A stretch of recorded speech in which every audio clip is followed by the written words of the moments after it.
Jean-Paul Chagnollo, bonjour. Vous êtes notamment président honoraire de Bonjour. l'Institut de recherche et d'études Méditerranée Moyen-Orient. Vous êtes aussi l'auteur récemment avec Pierre Blanc de l'invention tragique du Moyen-Orient. C'est aux éditions Autrement. Merci beaucoup de nous apporter votre éclairage. C'est vrai que là, on sent que quelque chose est en train de se mettre en place. Alors, est-ce qu'on peut parler de précipitation dans la mesure où ça fait 2 ans que l'on assiste à cet effondrement de la bande de Gaza? Pas forcément. Mais est-ce que vous y croyez à la mise en œuvre de ce plan de paix, tout d'abord? Je crois qu'on ne peut pas répondre globalement à votre question si on ne distingue pas, disons, ce qu'on pourrait appeler l'immédiat et Mmh. puis le moyen terme. L'immédiat, c'est-à-dire ce que vous avez très bien évoqué dans votre reportage, à savoir la libération des otages, ajoutant en échange de la libération de prisonniers palestiniens, l'aide alimentaire qui arriverait massivement, et ce qui veut dire évidemment qu'avant, il y ait un cessez-le-feu, que l'armée israélienne cesse ses bombardements. Et sur ces points, disons que je suis raisonnablement optimiste, parce que je crois que les pressions sont très fortes sur les deux acteurs. Trump a l'air très décidé, et puis au sein de la société israélienne, il y a aussi évidemment la volonté affichée depuis longtemps de pouvoir récupérer les otages. Donc sur l'immédiat, je suis raisonnablement optimiste, j'ai l'impression qu'il y a une possibilité. On va le savoir assez vite. Par contre, sur le moyen terme, c'est-à-dire le fond de ce plan, je suis beaucoup plus réservé parce qu'en fait, le Hamas de son côté, Netanyahou de l'autre, chacun a fait des réserves et des réserves qui sont extrêmement importantes.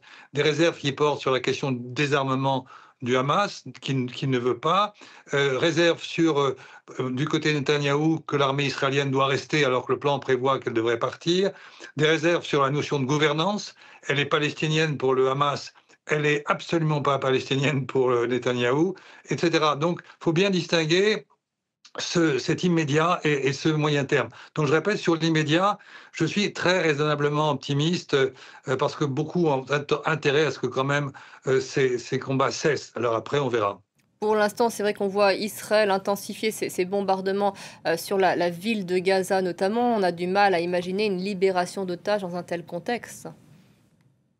Oui, c'est-à-dire que quand je parle de cette distinction entre l'immédiat et le moyen terme, déjà l'immédiat est très compliqué. Il est très compliqué. Si on prend le premier point, la libération des otages, c'est évident que matériellement, ça doit être très difficile pour les raisons que vous avez évoquées, puisque l'armée a continué à frapper durement la ville de Gaza et probablement il y a beaucoup d'otages qui sont dans la ville de Gaza. J'en sais rien, mais c'est probable.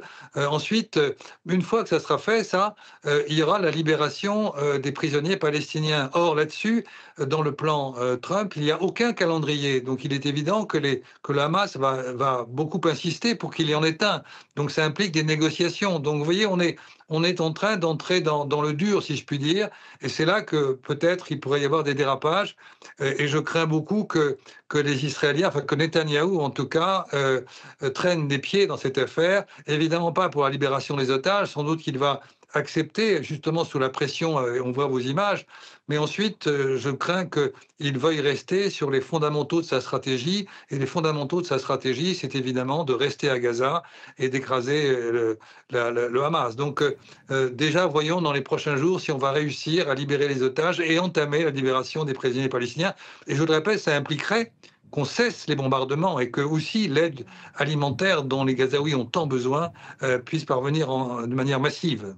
C'est vrai qu'on a vu Benjamin Netanyahou accepter très rapidement ce plan de paix américain, mais on a vu aussi Benjamin Netanyahou ces derniers mois ne pas suivre ces plans de paix, ces différentes phases auxquelles il avait pourtant adhéré. Il a peut-être été surpris par cette réponse du Hamas, peut-être plus rapide que ce qu'il avait envisagé, peut-être plus ferme aussi que ce qu'il avait envisagé.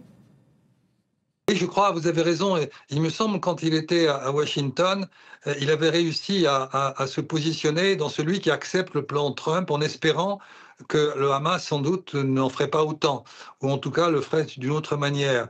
Je pense qu'il a dû être surpris par cette réaction du Hamas, qui pourtant était assez prévisible, que le Hamas dise oui, mais avec un mais sous réserve de telle ou telle condition. Et puis par ailleurs, il a évidemment une pression très importante des familles d'otages. Donc il doit être effectivement dans une position plus difficile qu'il ne pensait. En revenant de Washington, il doit être assez optimiste. Là, je crois qu'il doit adapter sa position à cette actualité rapide. Mais n'oublions jamais que Netanyahou est un tacticien très habile.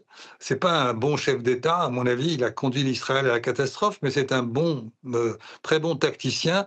Et donc, c'est un tacticien, ça veut dire qu'il s'adapte à une situation tout en conservant fondamentalement ses objectifs stratégiques. Et ses objectifs stratégiques, c'est, je le répète, rester à Gaza d'une manière ou d'une autre, en aucun cas accepter une gouvernance palestinienne et évidemment refuser, il l'a dit et répété, toute forme d'État palestinien.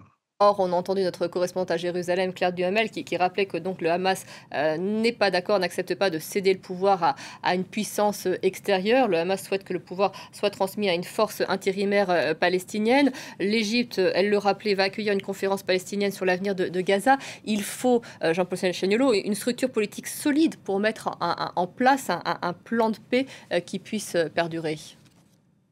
Oui, alors là, vous voyez, dans ma distinction entre l'immédiat et le moyen terme, là, on bascule effectivement sur le moyen terme. Et sur le moyen terme, déjà, il faut qu'on y arrive, et c'est pas certain, et on verra ça bientôt. Mais surtout, la question de la gouvernance va être essentielle. Et là-dessus, il y a une divergence majeure. Trump et Netanyahou veulent un comité international où il y aura pratiquement pas de Palestiniens. Le Hamas, et pas simplement le Hamas, la déclaration de New York qui a été menée largement par la France, veut aussi une gouvernance où la Palestine, où les Palestiniens aient une place. Donc ça sera un premier point d'achoppement fondamental et qui, en plus, ce point d'achoppement pour une instance de transition va évidemment avoir beaucoup d'importance sur l'avenir. La nature de cette instance de transition sera évidemment déterminante pour l'avenir. Puis le deuxième point, c'est les questions de sécurité. Les questions de sécurité, il faudrait que ça soit effectivement une force extérieure, une force internationale. C'est ce que dit la déclaration de New York, c'est-à-dire portée par la France et l'Arabie saoudite, et ce n'est pas du tout ce que veut Netanyahou. Lui, il veut quelque chose qui ressemble beaucoup à ce que veut Trump, c'est-à-dire au fond une sorte de tutelle américano-britannique, ou même pas britannique, avec Tony Blair. Donc vous voyez, sur ces points-là, ils sont fondamentaux, et pour le coup, je suis assez sceptique sur la capacité des acteurs aujourd'hui à mettre ça en œuvre prochainement.